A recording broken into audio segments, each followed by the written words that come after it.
হত্যা এবং হত্যা প্রচেষ্টা মামলা হয়েছে, উনি মামলার খরচ পর্যন্ত দিতে পারেন নাই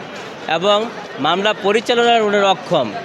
এবং বিনা ভিতে আমরা আইনজীবী হিসাবে ওনার মামলা পরিচালনা করি। এই কারণেই উনি একজন লয়ার ছিলেন, উনি একজন মুক্তিযোদ্ধা ছিলেন, উনি মহামান্য সুপ্রিম কোর্টের একজন আপিল ডিভিশনের সম্মানিত বিচারপতি ছিলেন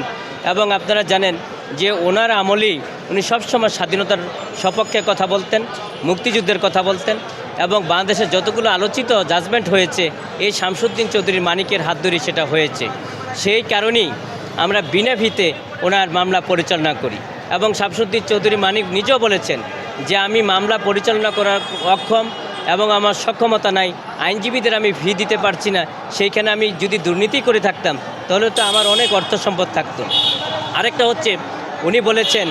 যে যে আমার বিরুদ্ধে যে 5 কোটি মামলার যে অভিযোগ আনা হয়েছে, সম্পদের অভিযোগ আনা হয়েছে, যদি এগুলি থাকে তাহলে গভর্নমেন্ট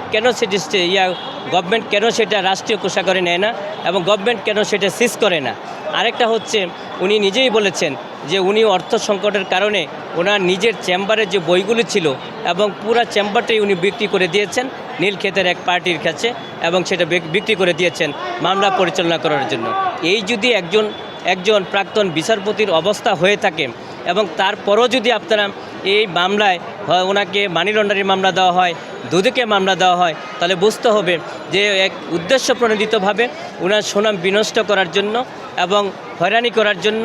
এবং ওনার মুক্তিযুদ্ধের চেতনাকে বিনষ্ট করার জন্য ওনাকে এই মামলাগুলো দেওয়া হয়েছে এবং এই মামলাগুলোর মধ্যে কোনোভাবেই ব্যক্তি নেই। উনি চ্যালেঞ্জ করেছেন যে আমার যদি কোনো প্রপার্টি থাকে, আমার যদি সম্পদ থাকে তাহলে গভর্নমেন্ট সেটা সিজ করে না কেন, এবং নিজেই উনি চ্যালেঞ্জ করেছেন।